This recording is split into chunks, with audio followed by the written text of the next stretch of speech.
Welcome to the Argue With Me podcast, episode 2. Happy to say that on this episode I talk with Professor Jon Murphy, who is a professor of economics, and the subject of discussion, amongst other things that I'll get into in a second, is cascading expert failure. So, what happens to our society, our economy, when an expert makes an error? How can it affect everyone else? We also get into a little bit of reminiscing, a little bit of talking about our heroes, our libertarian heroes, our mentors, and that sort of thing, especially John's. So, John comes from a lineage, an intellectual lineage, of which I can only say that I'm very envious. But of course, I'm happy that that happened for John. So you might find the beginning of the conversation to be more so a little bit of geeking out, if I could use that term, and then the rest of it will be about cascading expert failure, economics, and its effect on society. Anyway, I hope you enjoy our conversation. All right. Well, welcome to Argue With Me. I'm pleased to have with me today Dr. Jonathan Murphy from Nichols State University, I think is correct. Yep, That's down in beautiful Thibodaux, Louisiana. that's right. Is that new that you're there? Yes, this is my first semester. Last year, I was a visiting assistant professor at Western Carolina University in Cullowhee, North Carolina. And the year before that, I was a visiting research fellow at Syracuse University. Okay, look at you. So, Yep, so you're an assistant professor of economics then correct. in Louisiana. Perfect. So, how you liking Louisiana so far? Well, the heat took a little bit of time to get used to. 100 degrees is something special. But I will say I'm looking forward to not shoveling 2 feet of snow off my car any given day. Yeah, well, so and you may not know this, especially since we both got our Boston caps on. I'm actually Canadian, so I hear you. 2 feet of snow would be like a godsend for me, actually, where I live. So yeah, but and I do feel sort of like I don't know Louisiana very well at all, but I've always sort of pictured it like America's Quebec, and I don't mean that in a derogatory way either. But you got the French aspect to it, sort of a different whole style of cooking and seeing the world versus nearby states.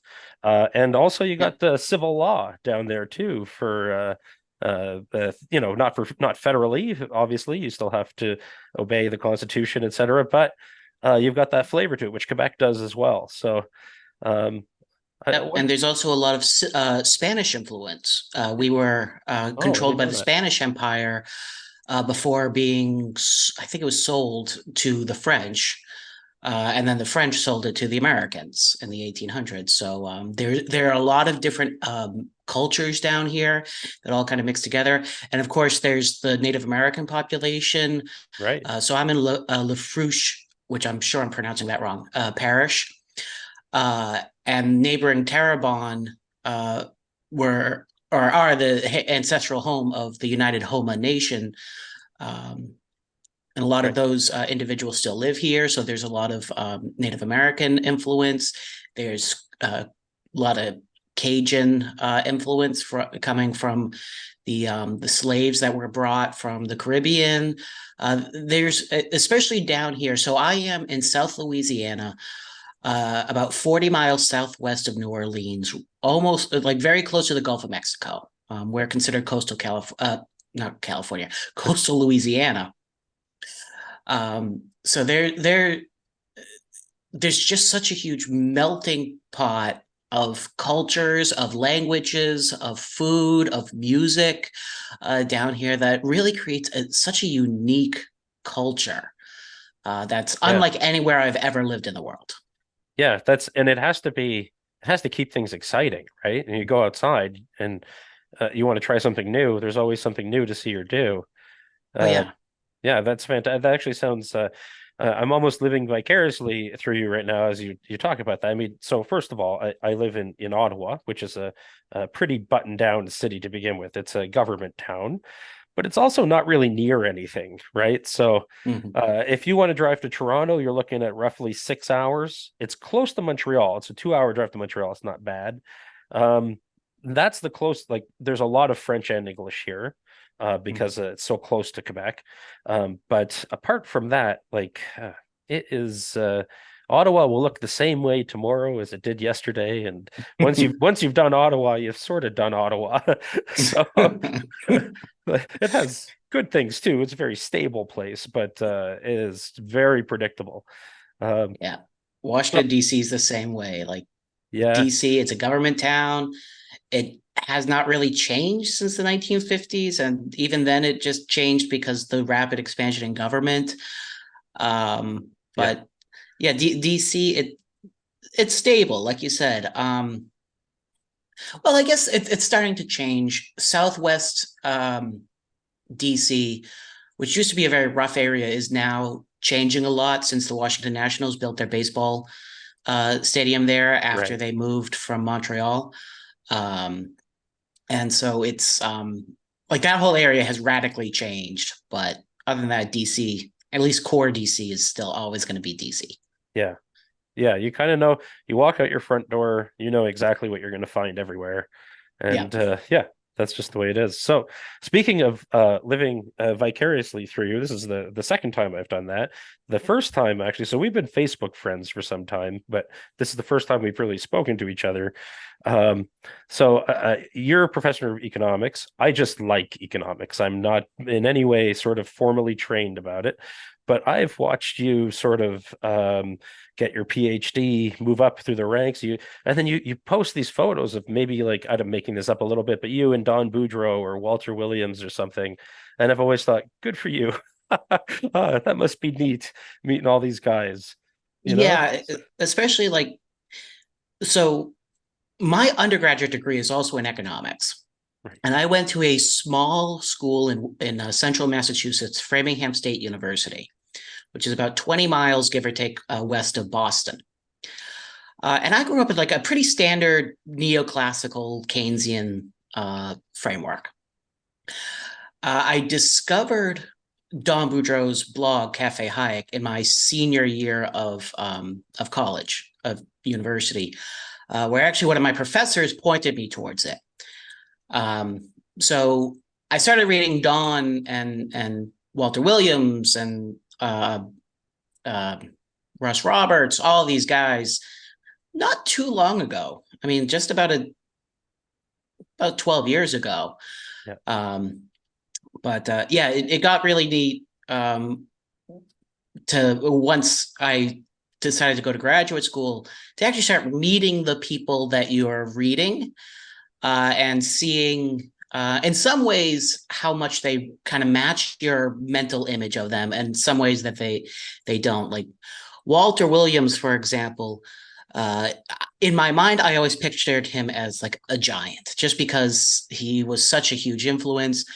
And then I meet him, and he was literally a giant. I mean, the man was Yeah, like he's actually very six tall. five or Yeah. something like that, Yeah. um, and like very well built. He was a basketball player. Right.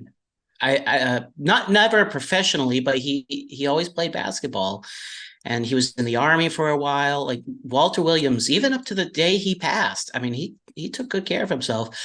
So it was just it's just like you meet people.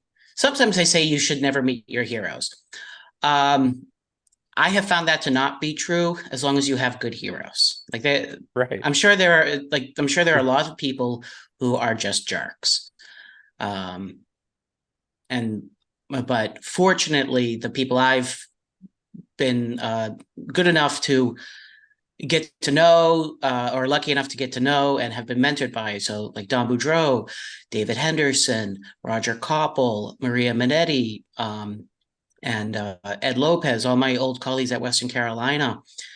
Like they've been fantastic, and it's been a pleasure to get to know them more and more, and to be colleagues and students. Yes, it's super interesting to me. I'm gonna throw this out there. I don't want to make this an interview about Don Boudreaux, but one thing that I really like about him, and I don't know him personally at all, but this is more of a commentary on the effect that my reading Cafe Hayek has had on me is that he's made me a less angry, more appreciative person than I have to say that I was when I started reading him, roughly maybe around the same time that you started reading him too. So, for example, when he challenges narratives about really how bad things are and how greedy companies are and stuff like that, right?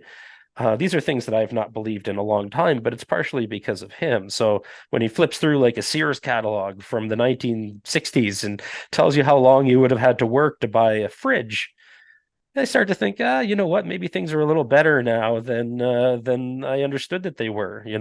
Being a young person, not knowing much history, it's easy to be angry about stuff, but not when you read Dawn. I mean, when you start reading Cafe Hayek, you start to become a little more reasonable, I think. Is he sort of like that as a person too, or Yeah, I've like always found him to be a very optimistic person.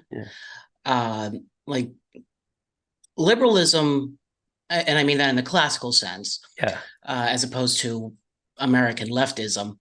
Um, it's always had its ups and downs. It's had its glory days. It's had its rough patches. Of course, the most recent one, I would say prior to the last 10, 15 years or so, was during World War II and the years immediately prior with the rise of fascism and socialism.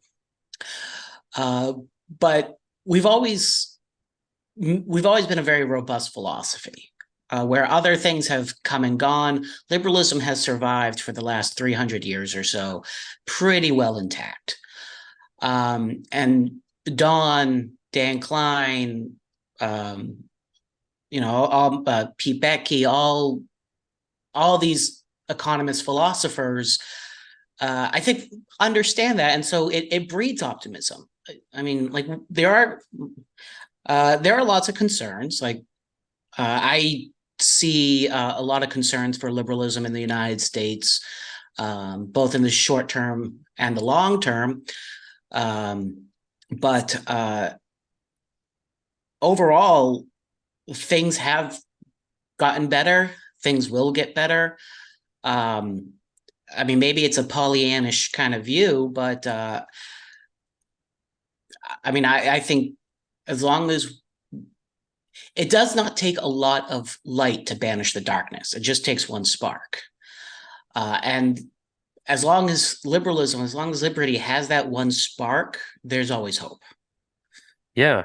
No, I very much agree, and that's really interesting the way that you put that about it's been about 300 years of rather uninterrupted liberalism in one sense to the other, Yeah, and I mean, it's not that it hasn't been uninterrupted, it's that liberalism has persisted. right, So, yeah. I mean, like the 1930s and 40s were very much interrupted liberalism. Um, but even to the point where, even here in the United States, we were borderline fascist when you had FDR throwing Japanese Sure, people into concentration camps. Like, let's not sugarcoat that. When he was turning away Jewish refugees, when Woodrow Wilson during World War One was jailing people for daring to question World War One, like liberalism was on the retreat in the United States, but it never was extinguished. There was always a bastion. Even in the 1940s, as we watched the entire world move towards either fascism or socialism, some form of totalitarianism, liberalism survived. The yeah, Soviet Union is gone. Nazi Germany is gone. Even the progressive era America, we have the scars from it, but a lot of those eugenics style programs are gone now. Liberalism persisted, even though in the 1940s, people were saying it's dead. yeah. I suppose what I mean by uninterrupted isn't that it's always expressed in society as a dominant viewpoint, because that certainly would not be the case. But even during all of the bad things that you've mentioned, there's always been some hero there, some access to liberal philosophy and economics, whether it be Mises or Hayek or a whole host of other people, really. And that's impressive that people are still interested in writing about this stuff after 300 years. I mean, um, yeah. So no, I think it is just a really optimistic and accurate way of looking at that complex human history. rather than sort of a cartoony way of looking at it that a lot of people sort of start out with. So, Yeah, and uh, just going back to your original comment about Don, how yeah, he kind of made you more optimistic and less angry. And I think there is a tendency for anybody, you, me, whoever, when we first start getting into philosophy in our teenage years, when teenager puberty is a very weird time yeah, yeah, in life. So I think there's a tendency to get angry, to get confused about lots and lots of different things. And liberalism, I think properly understood, tempers that through the optimism, through just through its whole moderate um, framework, as opposed to say socialism or Marxism, which is all about like, oh yeah, there are these shadow cabals out there oppressing you. Get angry and rise up. yeah. Um, and I think that's part of the reason why I'm speculating here, because I am not a sociologist, I am not a psychologist, No, it's fine. but I suspect one of the reasons why teenagers tend and young adults tend to gravitate towards extremist philosophies is because they appeal. Teenagers, puberty is a very confusing time. It's easy to get seduced through anger or various other emotions, whereas liberalism counsels against that. Right. Um, Yeah, no, you're and right. even So yeah, the human brain doesn't the your rational faculty and your frontal cortex doesn't fully develop until you're in your mid to late 20s, depending on the individual, right? So yeah, like you said, I mean, it's impossible to read Cafe Hayek and have it convince you if you're not thinking rationally because he's so rational, right? So yeah, you're right. There's always going to be, first of all, there's that appeal because people are already angry. So if they find something that's appealing to their bias, they're not going to be talked down from it at all. And but second of all, um, I think it takes time to develop your rational faculty and look at the full picture of what somebody like Don is trying to explain. And yeah, that does require maturity. I think there's probably something to what you're saying, John. yeah, and just one other thought, just while I'm Sure. having it. One of the things that I love about Adam Smith and other liberal philosophers is the whole think globally, act locally. If I can kind of steal a an old motto, because Adam Smith, I mean, he says, I forget the exact wording, but he basically says like, you cannot worry about the happiness of the whole world. Only like to have that kind of uh, uh, knowledge to do anything about that, you need godlike abilities. Yeah. Like, focus on yourself, focus on the people around you, focus on your small circles, your family, your friends, your neighborhood, um, and do the things that help them out. Be a good brother, or daughter, be a good son or daughter, brother, sister. There we go. Whatever. Husband, Yeah. wife, friend, neighbor, citizen. That's where your time and energies are well spent. And at the more global level, things will coordinate through this invisible hand mechanism. Um, and kind of, I think once you're sort of relieved of the burden of having to worry about 7 billion people, and rather you can worry about 7 or 8. I think that also helps with some of the frustration, some of the anger that can come about, because realistically there is nothing that Jon Murphy can do to stop global poverty. That is just not happening. Right. I don't care. Like, I could be the next prophet. I'm not saying that I am, to be perfectly clear. I am not saying I am the second coming. I do, not committing blasphemy here. But, even Christ himself says, like, there is nothing, like, we cannot do everything. So, Yeah.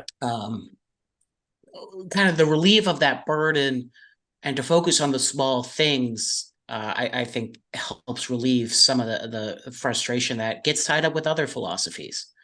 Yeah. And it's just practically good advice, right? I mean, so many people suffer from anxiety these days, and they're doom scrolling through their social media.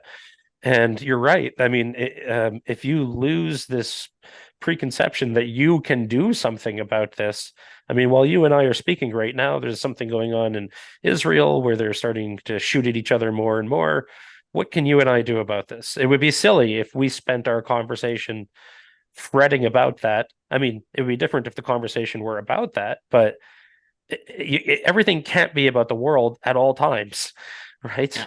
So that Yeah. and I didn't expect this conversation to go down this route, although I'm very much enjoying how it's turning out. Would you, unless you have another thought on what we've been talking about, I'd like to get to your paper on cascading expert failure, Yeah. Given which we're you 30 minutes into a conversation that was that's supposed to be total about that. perfectly fine. That's what sort of this is what I want this podcast to be like, though. I want it to be interesting to people who are interested in the types of thoughts that we might also be interested in. And if it turns in another interesting direction, that's just as good. So cascading expert failure, though, here we go. All Um, right. you were kind enough to send me a copy of your paper, I don't know, 5 months ago, 6 months ago, something like that. Something Um, like that. And if any listeners are interested in that, it is behind an academic paywall, but the nice thing about being an author is I can send you copies. So just shoot me an email. My email is jonathan.murphy@nichols.edu. And I'm happy to send it to anybody who wants it. That's great. And I will, do you want me to, I don't want to have a bunch of bots emailing you too, but do you mind if I put that in the notes for the That's fine. episode? Okay, perfect. That's fine. We have a very good spam filter at Nichols. Okay, perfect. So I think maybe what would make the most sense is, I mean, I don't think you're going to be able to go through every detail in the paper, but do you want to give a broad overview of what the paper's about and sort of what your thoughts are? Sure. So let me start by defining my terms. So there's no confusion. Because sometimes when I say expert failure, uh, that phrase gets twisted around. So the assumption with the paper is that non-experts, people like you and me, like the people listening to this podcast, we we simply don't have all the information that we need. So we rely on experts to get certain information. If I need medical opinion, I go to the doctor's office, and that doctor is my expert. If I want to know the weather, I watch the weatherman. An expert here is defined as somebody who is paid for their opinion. It's not defined by what degrees they have on their wall. It's not defined by what their title is. The only thing that has to happen is I pay somebody for their information. Now, the idea is I'm going to use that information as a non-expert to better my life in some way, shape, or form. Thus, there is some chance that the information, the opinion that the expert sells me fails in that goal. Just like if you think a market failure is where a trade goes bad or somebody's somebody is made worse off from the transaction. Expert failure is akin to that. Roger Koppel, who originally built this framework, Roger is a economist at Syracuse University. He uses the metaphor of expert failure. He builds market failure. He builds all of it within the framework of market failure. It's the same basic idea. So when we talk about expert failure, we are talking about a situation where the information provided by the expert does not help the non-expert achieve a goal or could actually be detrimental to that goal. So in my paper, Cascading Expert Failure, I take Roger's original model, where Roger's original model, it's a beautifully simple model. It's a beautifully simple model where it's one expert, one non-expert interacting with one another. Think of it like just buying apples. I kind of put it in a more macro framework where I look at experts embedded in a larger network of experts that pull on information from one another, that pull on all this sorts of information to make recommendations. So, for example, when you go to your doctor and ask, oh, what's this mole on my arm? They are pulling on information from all sorts of different other experts. That's just how science works. It's impossible to know everything about everything.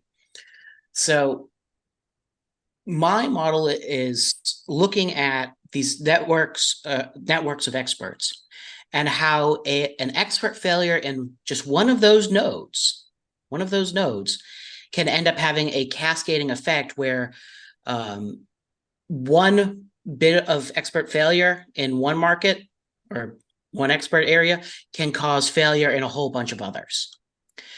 So in the paper, I use a couple of case studies, but the one that I'll talk about here is COVID testing. So at the beginning of the pandemic, so throw your mind back to February and March of 2020, COVID is starting to spread here in the United States. It's a novel disease, and we only have a handful of tests that can reasonably accurately test for COVID. The COVID-19 virus was novel, but COVID viruses in general are not novel. They're relatively common. So we have tests that can detect it. But since it's novel, we don't have a whole lot of tests. So it's a standard economic problem. We have scarce resources and the number of tests. How do we use them? And so there was a debate in March of 2020 between a couple of different groups of experts. The epidemiologists, the people who study how diseases spread throughout a population, they wanted those tests randomly allocated. Like, let's randomly test people. Let's see how widespread this disease is. Let's start getting some ideas about how it spreads, what kind of symptoms it might have, things like that. One prominent example of that is John Ioannidis, who is an epidemiologist, I believe, at Stanford University. So he's out there in the journal saying we need to randomly test the population, get some base characteristics about this disease. The other side of that are the hospitals and the CDC saying we need to reserve these tests for the hospitals so they can test patients to know if they have COVID and take certain steps from there. Well, the CDC and the FDA ended up winning that debate through regulation. They just said you have to use COVID tests for hospitals. And the tests were allocated there. March, we start getting data from these tests. And initially, it looks like COVID is an extremely deadly disease. I forget the exact numbers, so I'm going to take a little bit of artistic license here, just for the record. But let's say that 10% of the people who test positive for COVID in the hospital die. And let's push aside the whole side conversation about dying with COVID and dying from COVID. The numbers were interpreted as dying from COVID. Well, all that information then gets fed into the various models. You had the Imperial College of London model that was most famous by Neil Ferguson and a bunch of his colleagues over in London. You had John Hopkins. You had a bunch of these models taking that data and making projections about spread and deaths in various countries. These models were spitting out massive death numbers. We're talking millions and millions and millions of people. Literally decimation. If it's 10% death rate, then that is decimating the population. And so based off these models, then policy advisors start recommending lockdowns. Like, we got to get people home. We got to stop the spread of this disease if it's that deadly. So fast forward a couple of months after lockdowns and everything, when test production ramped up and they become very, very common, the government, at least here in the United States, starts sending free COVID tests to everybody.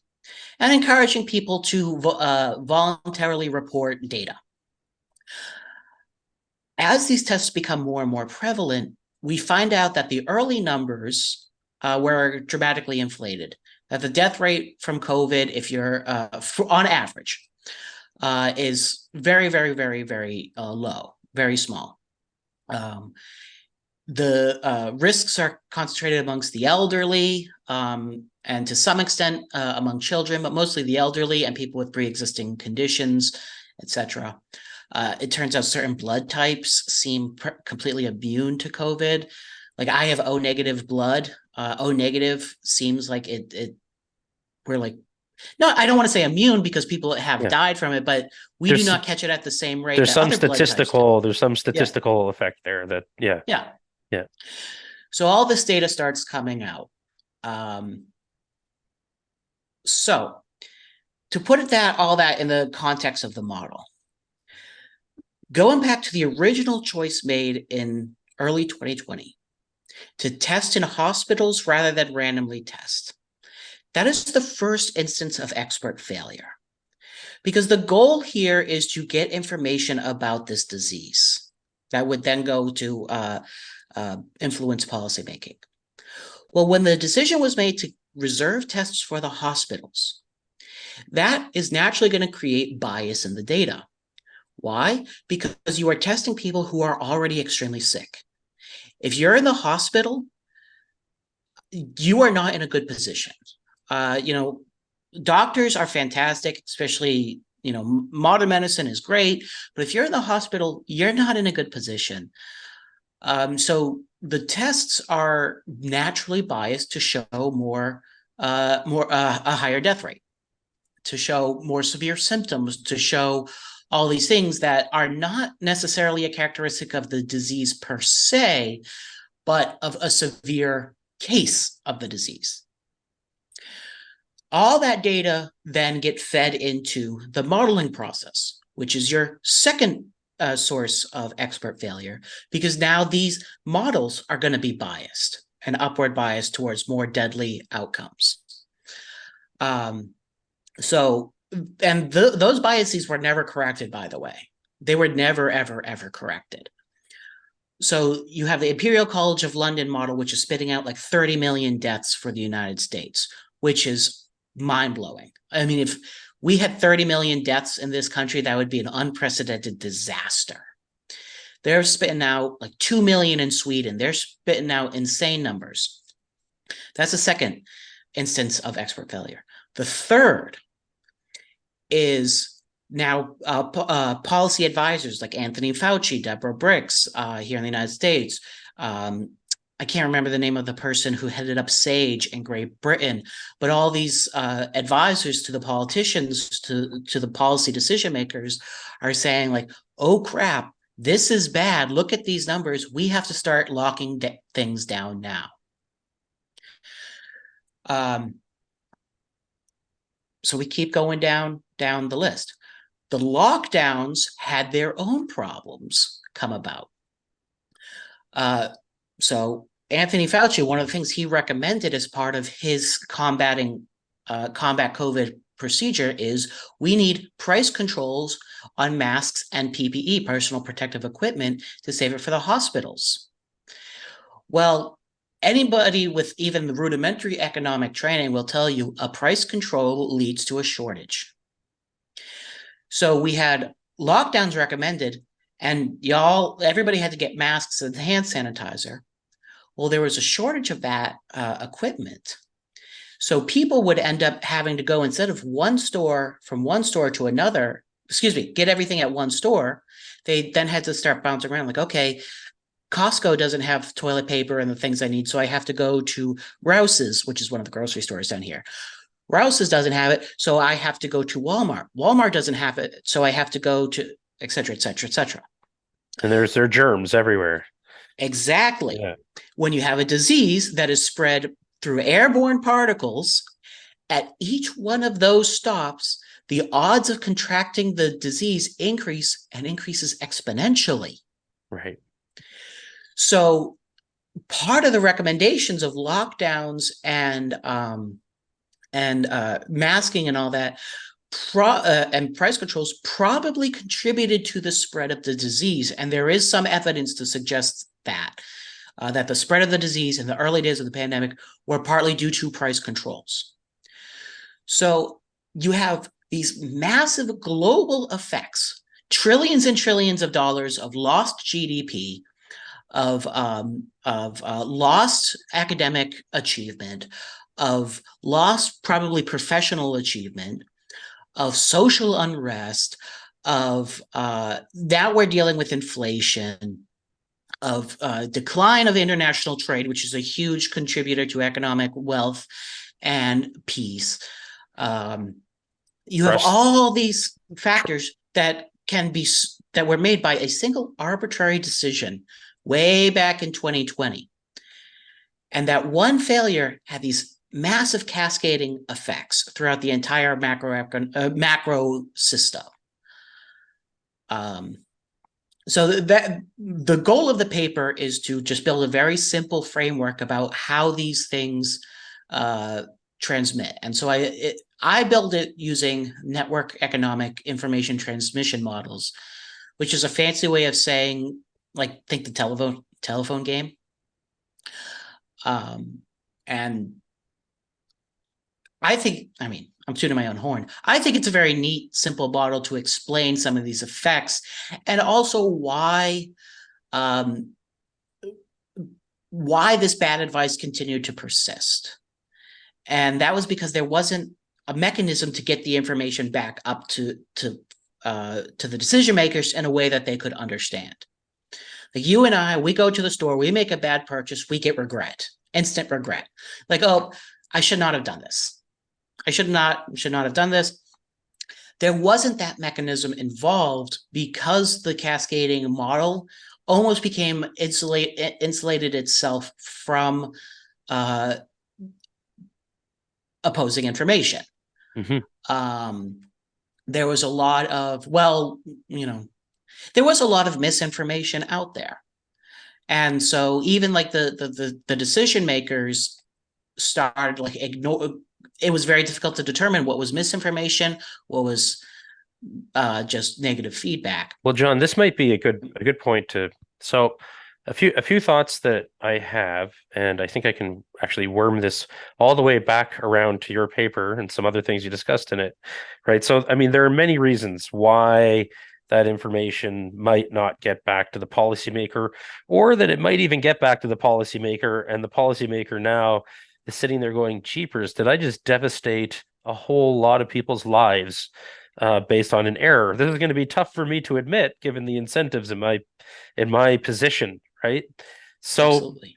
I sit there, I have a legal training, and my mind always jumps to who can be sued over what. And now, obviously, if we left legislation aside that bars certain lawsuits, it seems like there's some torts here, right? Like there are people who have caused damages in other people's lives. We could calculate those damages in all kinds of different ways. If this was not the government, if this was some other entity, we probably would be. I mean, for example, if your doctor gives you bad advice, you paid for that advice, and you have damages, you're going to sue them. Everybody knows this. Everybody accepts this. They carry professional insurance. Same thing with your lawyer, your accountant, whatever the expert is you're going to, your mechanic.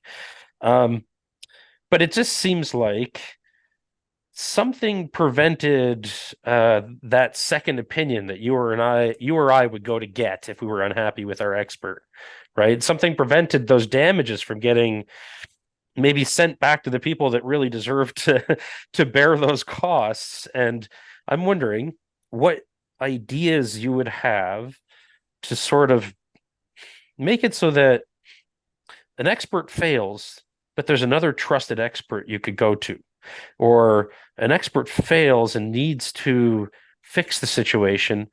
How could we set up incentives so that they can actually fix the situation? What can we do to improve, I guess, sort of the market for experts and how their opinions deployed to avoid the sort of cascading effect? I think the best way is through decentralization of expert decision making. So part of the problem was uh, Fauci and Fauci, the CDC, and NIH. I don't want to just blame Fauci, but all that all those decisions were being made in Washington D.C. or in the CDC's case, Atlanta, um, and it became virtually impossible to disagree with them because their advice very quickly became law. You know, they made the advice, and then Congress and the various state governments very quickly uh, legislated it. One of the things, so breaking that centralization, I think, is key, allowing for the sort of disagreement. Now, one of the things that has happened over the last few years is states have been very quick to alter the emergency powers of the governors. So one of the reasons this advice was able to become legislation or law very, very quickly was because the governors suspended legislatures for a lot, invoked emergency powers, and were basically able to rule by decree. You had that in Rhode Island, you had that in Michigan, you had that in California. Um, Other states may not have necessarily done that, but they did delegate the decision-making authority to their state boards and things like that. Well, one of the things we have seen since the pandemic is legislatures and voters have said no. That was a gross overreach, and states have been putting a lot more restrictions about emergency powers. In a similar way that we saw in 2010, I think it was, with the Kelo v. City of New London decision on eminent domain, where the Supreme Court basically said, yeah, it's okay for a city to take somebody's house and then just leave it a vacant lot if the economic development plan falls through. A lot of states responded, almost every state responded to that with greatly restricting eminent domain powers. So we're seeing something similar in COVID, where in an effort to prevent that kind of centralization. What I also think needs to happen is the removal of, say, for lack of a better word, celebrity power of scientists. It was very weird to me during the pandemic. Scientists, broadly defined, became celebrities. I mean, Anthony Fauci had his own action doll. Yeah. Like, I mean, he was promoted to the level of Superman. And Yeah. so it, like, there were a lot of weird, like, coalescing around certain celebrity figures.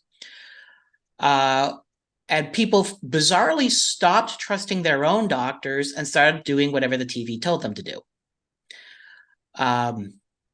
So the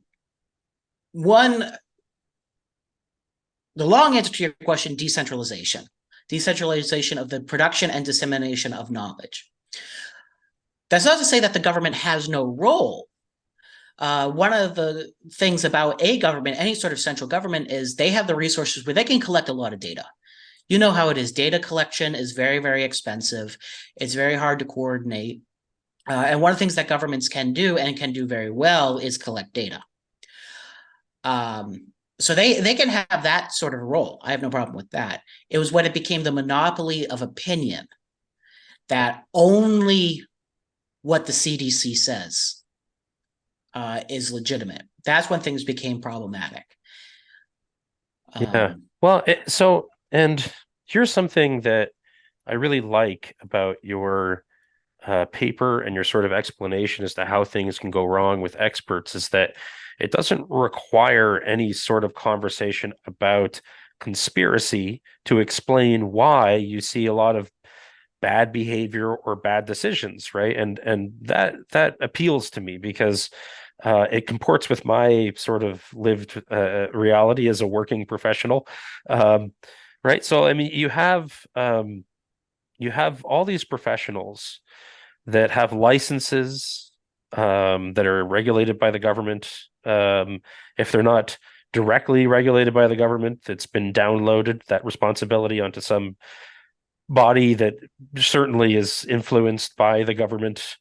Um, and then you have a certain type of person who will just, even if you have an opinion about something you know very well, will ask, well, do you have a license? Are you a licensed whatever? Now, there's some merit to that, because I'm sure both you and I would agree that, like, you should, all other things equal, listen to experts when they're telling you about what they know. Um, but these sorts of licensing regimes, these sorts of there's bits of legislation where, like, if you're relying on somebody with a license, then your own liability in the matter is gone. It's downloaded onto that license holder. These all do produce incentives to sort of have one opinion about everything that everyone must follow, right? And it happens totally without you don't require a conspiracy for that to occur. Um, so then I start to think, like, how would society look? And I just mean this from an economics point of view. If we were going to bring in different opinions about expert problems, like, would it be necessary, or maybe a good idea, to have competing licenses, or would it be a good idea to, I don't know what, I guess, you see where I'm heading with this? Yeah, and Yeah. I mean, we have competing licenses for a lot of things. I mean, if you just think about, so at the academic level, there are thousands of universities throughout just the United States alone. Each one of them will confer some sort of license, a PhD, and it's going to differ from one to another. So, like, my PhD is from George Mason University. That means that the Department of Economics and the whole hierarchy there has seen fit that I have satisfied the requirements to earn this license. I use license in kind of a broad term here Yeah. because it's not like a driver's license where, anyway. However, Harvard or Chicago or University of Alabama, whoever, they might not recognize, they may not have given me the same degree. They may not have given me the same license. So there are all sorts of competing licenses in that way. You think about, like, consumer products. You have, the big one is the Good Housekeeping seal of approval. But then there are all sorts of other different kinds of licensing and approvals there. Consumer reports. What's the other big one? I can't think of it off the top of my head, but lots of people who offer differing opinions on opinions. Yep. So, yeah, I think there's nothing wrong with competing licenses, per se.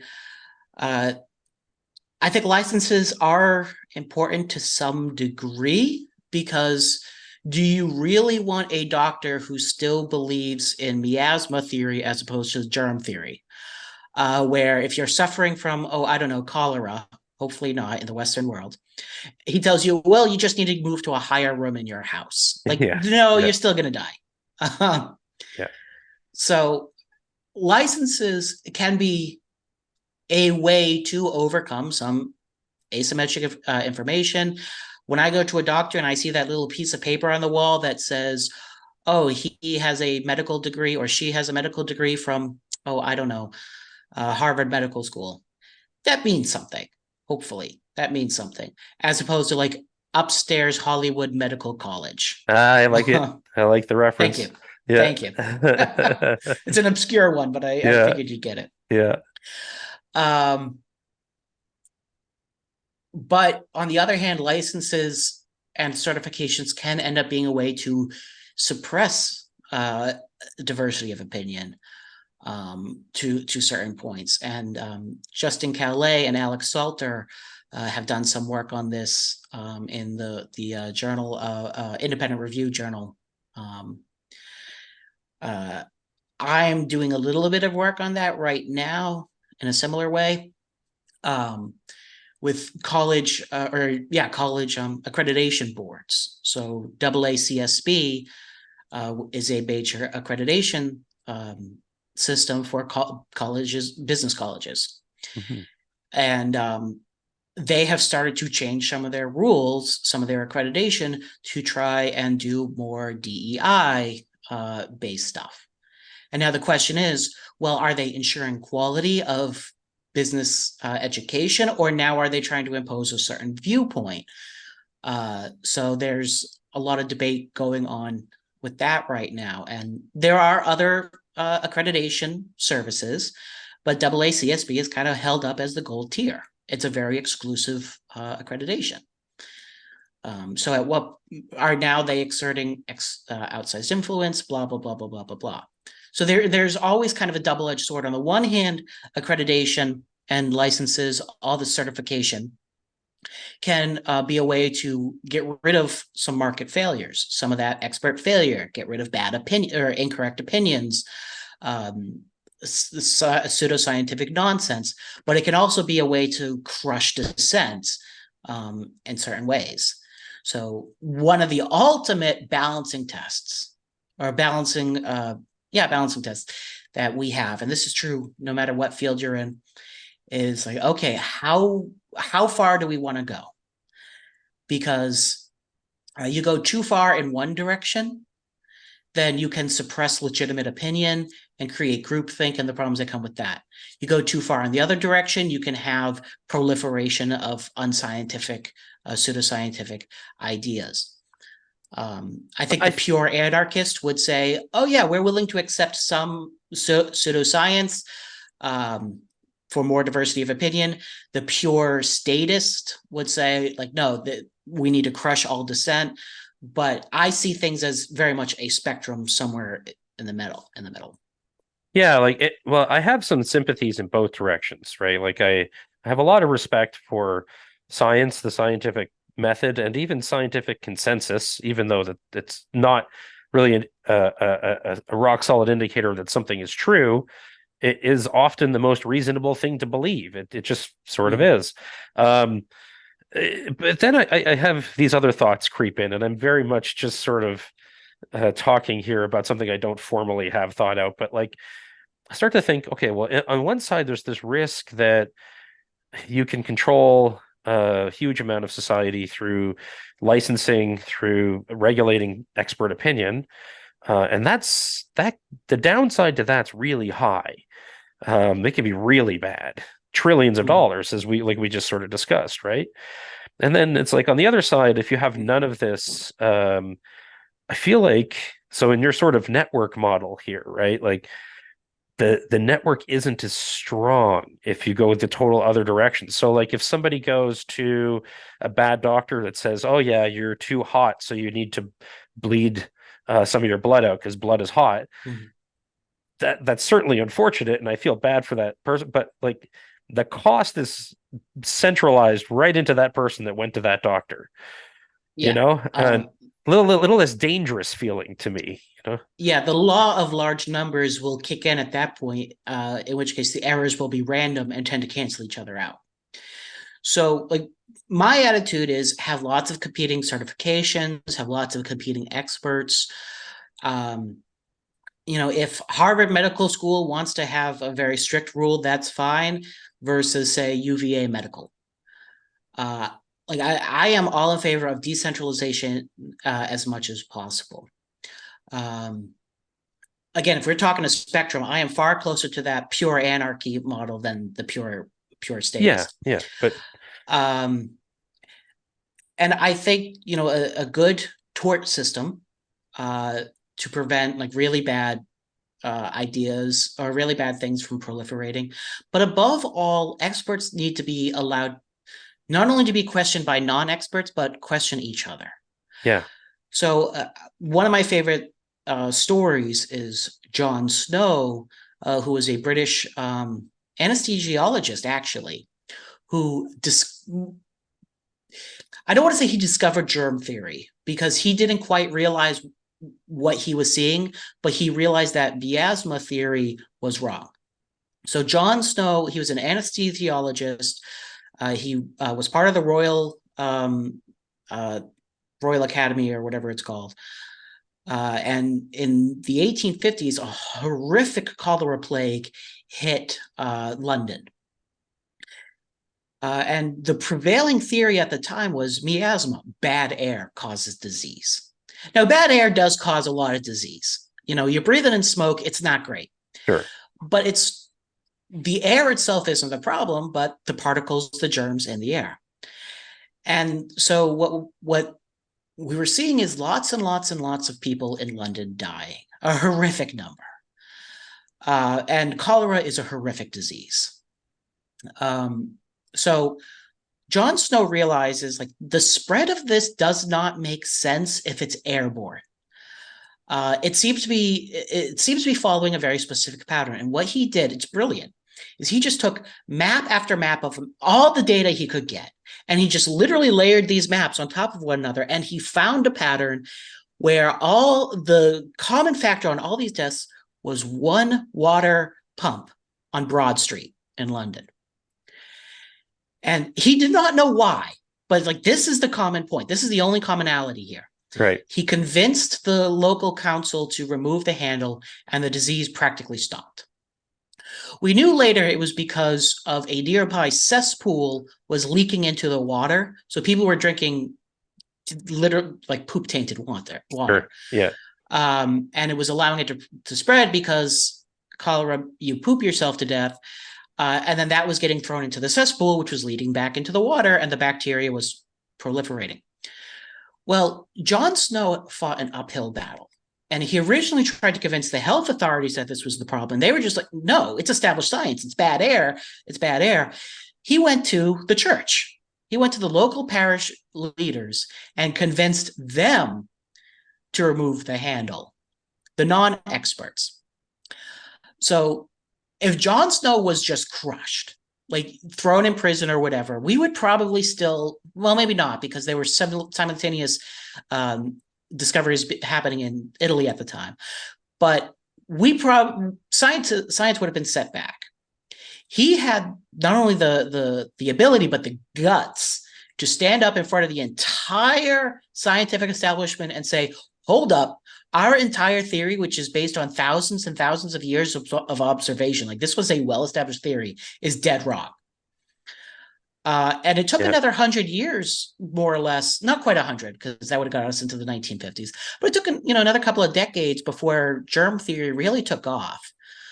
And even in the American Civil War, germ theory is starting to come about, but it's still not well understood. It took a lot of science is as much groping in the dark as it is enlightenment. And you just think some of the best scientific discoveries we discover purely by accident. Yeah, for sure. So like we need conversations. One of the major problems of the COVID pandemic is just no conversations were allowed to be had. The Great Barrington Declaration, which was a bunch of epidemiologists and disease experts saying like, no, lockdowns are bad. And this is something we know, by the way, like there was evidence that lockdowns were bad. Yeah. There was a conspiracy there amongst Fauci and some of the others to suppress that information. We're having a case go through the federal court system now, Missouri v. Biden, where it turns out that the Biden administration has been accused of pressuring social media, amongst other groups, of reducing or suppressing non-approved talking points. So conversations need to be had even amongst the whack jobs. The whack jobs deserve a voice just like everybody else, because sometimes the whack jobs are right. Sometimes the whack jobs are right. Just to kind of finish on a goofy note, one of my favorite fantasy series is the Dresden Files, which is about a wizard in modern day Chicago. Like they're goofy, they're just fun. But the opening line to the first book is, just because you're paranoid does not mean that there is not a demon coming after you. Yeah.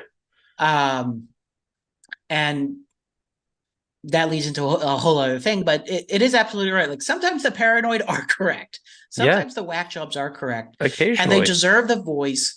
Science thrives in sunlight, not in darkness.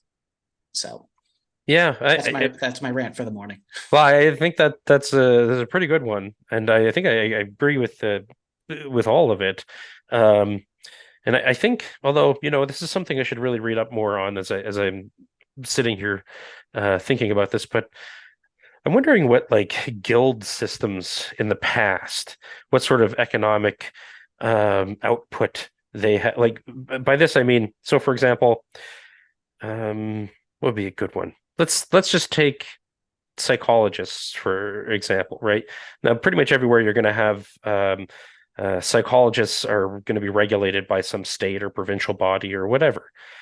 But there are so many different schools of psychology, and they don't all agree on the best way to treat a patient. And some of them have more merits than others, maybe, but some of them, you know, both have merits, but just are very different ways of looking at things. Um, and I wonder sometimes if there really is, whether it's really necessary to decide which one is right, or why don't you just let the consumer sort of figure that out?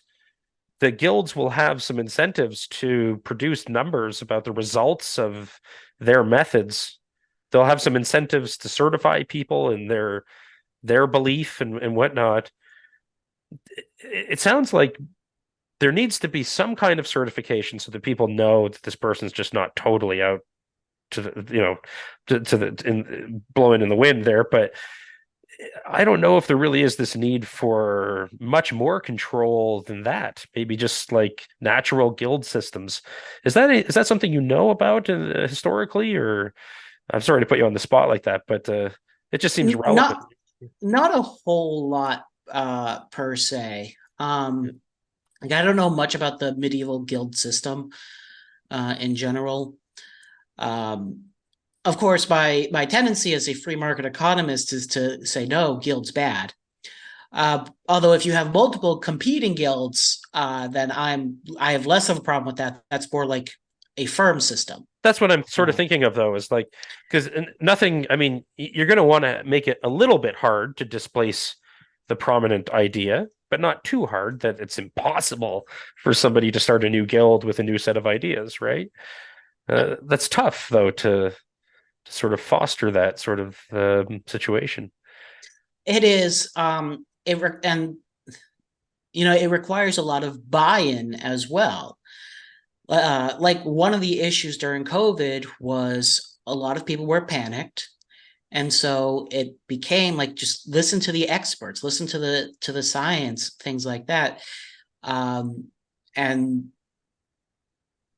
the buy-in of that science was discussion based fell apart during COVID, to the point where science is not about critical thinking, but about coming up at the right answer. Or when I was in high school, uh, we were always taught like education is about asking the right questions, not finding the right answers. What was fascinating to me is during COVID, the exact same teachers I had in high school, which I'm still friends with on Facebook, were saying the exact opposite. Yeah. That it's not about questioning, it's about the right answers. So it was fascinating to see that complete 160 or 180. There we go. 180. Yeah. There we go. Yeah. This is why I don't teach geometry. Yeah, it's okay. It, do you think though, like when that happens, so one thing I really like about your paper again, and I know you said that part of it is not initially your model, which is that treating the expert opinion like a commodity. It's something that somebody pays for, right? I mean, so your teacher, let's see, who's flipping their opinion. Well, who knows what their personal opinion was really when they were teaching that class in high school, I suppose, at the base of it, right? Mhm. But maybe if maybe if we became very serious about this idea that like, hey, I'm paying you for an opinion. By the way, this comes with the downside that if you're wrong, this is going to be really troublesome for you. Do you think that would make people more reasonable when giving their opinions, talking about opinions? Or do you think that would like be too restrictive, and then um, nobody's going to have the guts to sort of have an opinion after that? You know what I mean? I think so. I mean, one thing I have found is people love to give their opinions. Yeah, they do. Yeah, Pretty much no matter what, because like I know people all across the spectrum who have some pretty horrific opinions. I mean, like there are people who like the New York Yankees. What's wrong with that? What's up with sure. that? Um, But you don't so pay them for that opinion, right? I mean, maybe a sports columnist, but yeah, no, I mean, yeah. I pay them to go away. Yeah, exactly. Yeah. um, so the advantage of trading expert failure or expertise as a commodity is that it allows us to look at it using a well-established framework, the economic way of thinking. We don't, the nice thing about the economic way of thinking is we don't need to get into the minds of people. We start with extremely basic assumptions. We don't need to assume any knowledge on the part of the expert, any motive on the part of the expert. Uh, like we can talk about that. There's the whole industrial psychology, industrial organization, and all that. But we don't need to. We don't need to make many assumptions, which is why it's a nice framework to operate. Um, but I think if we treat it commoditized, I don't think there'll be any problem with people willingness to share opinions and whatnot. It's just an analytical device. Um, Partly, I also think it helps us eliminate maybe some of the more kooky opinions, because if Uncle Joe at Thanksgiving goes off on his rant, that's not an expert in our model because we're not paying him for that. Right. Yeah. Whereas if Uncle Joe gets paid to have that, then it's in our model. So does that answer your question, or did I just ramble for 2 minutes? No, I think you're clarifying it somewhat here. Like you have another 10 minutes. I got one more thing I I really do. wanted to ask you about. Okay. Yeah. And something we haven't touched on directly, which is this idea of siloing, right? So you said something earlier, I think it was about price controls on the tests, Mm-hmm. and how anybody with just like, one microeconomics course could, or whatever, however you put it, Yeah. could tell that this is going to be a bad idea. You're going to have less of what you want. Um, Now, how, like, I can see why siloing happens, because, well, one, it's very difficult to just to know things, right? I mean, I can either go to graduate school and learn about all this stuff, or I can have you on and talk to you about it, and one's a lot less onerous on me. Um, Mm. but there's also this danger that, um, well, siloing. I guess the danger is that people, everything you have a hammer, it looks like a nail, to use the trite expression, right? Yep. So what do we do? This will be my last question to you. What do we do about that? What do we do about siloing? Sure. So just to make it clear to the listeners, siloing is where a person becomes completely focused on in their particular area of expertise. So I'm an economist. I know a lot about markets and very little about the rest of the world. It's like division of labor. A mechanic knows a lot about cars and relatively little else. So the phenomenon of siloing is where, like, I'm an economist, I see everything through the lens of economics, through market transactions. That's even what I'm doing in this paper, is I'm taking expert opinion and I'm marketizing Yeah, it. So, uh, I think the best way to get, so siloing, it can be good and bad. It can be good in that division of labor, division of knowledge, specialization gains from trade. So we specialize and we trade with one another. Lots of good comes from that. The bad is when the silo stops realizing that there's a whole world outside the silo. And I think the way around that is to re-encourage. It used to be the case that you went to university for general education. Like, yes, you would specialize, but you took lots and lots of different classes. So think Adam Smith. He's known as the first economist. His first published book was in moral philosophy. His first job, he was an English teacher. He was hired to teach rhetoric at was he at Glasgow or Edinburgh first? I forget where he first taught, but his first job was rhetoric. Then he became moral. I think he. I'm going to get the exact timeline mixed up, but he was rhetoric. Then he was jurisprudence, moral philosophy. Economics didn't exist at the time. Wealth of Nations is a combination of all of those. He was a polymath. Newton, same thing. But especially over the last century or so, we have been told, like, okay, you're getting into your disciplines. You're getting your degrees in these very specific things, and that's your entire world. I think it kind of re-encouraging cross-disciplinary conversations. Like, I have no problem Anthony Fauci thinking about economics as he was thinking about best ways to combat this pandemic. The problem was once he started pronouncing on that and not allowing disagreement. As an economist, I study some law because my field is law and economics. I study some computer programming through my network economics. I study moral philosophy because I find it interesting.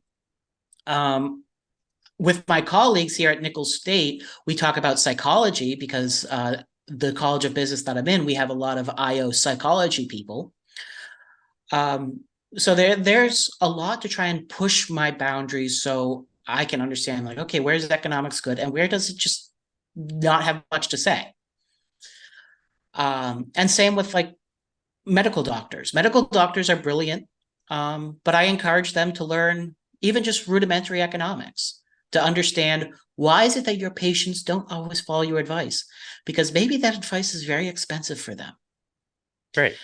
Public health as well. I think public health can benefit a lot from economics. There was a lot of consternation. Oh, why aren't people getting the vaccine? Oh, it must be because they're anti-vax. And oh, half the American population is anti-vax. Well, that's probably not true. Maybe the bigger issue is for a lot of the American population, they have to travel 20, 30, 40 miles to get a shot. Right. And when you're on minimum wage, that's insanely expensive. I have some data from Boston that suggests even a free shot can cost a minimum wage person up to 3 days worth of wages, which is insanely expensive. Well, and if you're rational and you're the type of person that has to go 20 or 30 miles to get the free shot, you're probably not near a lot of other people to begin with. So you're not as worried about it. Yeah. Yeah. Or you can have a situation where like zoning laws come into play. So in like Syracuse, New York, it was very difficult to get non-emergency health care because until fairly recently, you could not build urgent care centers in the city. You had to go out to the suburbs, which for me with a car was not a problem. But I can imagine somebody in the inner city where they have to go to St. Joe's or upstate medical center to the ER for urgent care, and that's going to be expensive. That's going to cause all sorts of other problems. So there are a lot of these issues that when you're siloed and you don't even think about outside your solo, lead to false conclusions. I think the biggest issue with vaccine take-up was not that most Americans were anti-vax. It's simple cost-benefit analysis. I have low risk of contracting this disease. I have an even lower risk of getting seriously hospitalized from this, but the vaccine can have relatively severe consequence or side effects, or it just takes a lot to get the vaccine. Therefore, it's not worth it. It's a very simple economic story. We don't need to make any sort of assumptions about anti-vaxxers or anything that. It's simple. Marginal cost exceeds marginal benefit. Yeah. Bang, bang, boom, simple. Oh, and BT dubs, by the way, that allows us to influence policy. Like, okay, if it's this expensive, well, what can we do? Oh, maybe we can reform zoning to allow for more urgent care facilities. Maybe we can support mobile vaccine units. Maybe we can do all these sorts of things.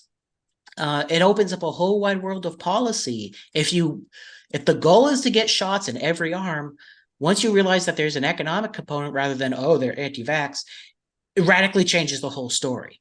But the problem was folks got so siloed, and then complete unwillingness, never mind inability to look beyond their silo to try and explain the phenomenon they're seeing, because only their silo understands the whole world. So maybe this is just, yeah, like, so maybe it's a matter of making it somehow popular to be just a multifaceted person again, somehow, Yeah. right? Yeah. And like, I encourage my students both at the principals and the upper level. So principals levels, they're mostly freshmen, sophomores. They haven't necessarily declared a major yet. My upper levels, hopefully they've already declared a major if they're Yeah. junior, senior. Like, guys, look outside this world. Look outside the window. Like, next semester, I'm teaching international trade. We're going to be spending a lot of time talking about politics. Why? Because politics matter for international trade. Um, and so we're going to be talking a lot about political economy. We're going to be talking a lot about law. We're going to be talking about all these things because they matter. They matter a heck of a lot. And so I encourage my students, like, see what's out there. Talk to other people. Do not get so wrapped up in your studies, in your theories, in your books, that you can't see what is literally outside the window. Because that is when you get people who come up with, if you'll forgive the language, dumbass theories about things that are mathematically precise, but completely useless. Just they just represent some other universe that isn't the one we're living in. So Exactly. yeah. Exactly. So, Okay, John, thank you so much for all of this. Is there somewhere that people can find you that you wanted to direct people to, or anything you're working on you wanted to mention? uh, so um, I do have a Facebook. If people look me up, I have not been accepting a whole lot of new friend requests because I got bombarded from bots, and it's hard to tell the good from the bad. Um, I have a Twitter I sometimes use, and I have a LinkedIn that I use even less. So the short answer to your question is it's hard to find me. Um, Okay, well, maybe the this will become the place where it's easy to find you then. I hope so. Yeah, I do blog occasionally at the Online Library of Economics and Liberty, their website, EconLog, and Adam Smith Works. You'll see a lot of my musings about Adam Smith there. Um, Yeah. but Well, I I gave my email earlier, so you did, and I'll include that information. And I hope to have you back another time, actually, just purely on Adam Smith. I would love to hear more about him from your point of absolutely. view. So, all right. Well, with that, then, thanks for being on, and everybody, I'll see you next time.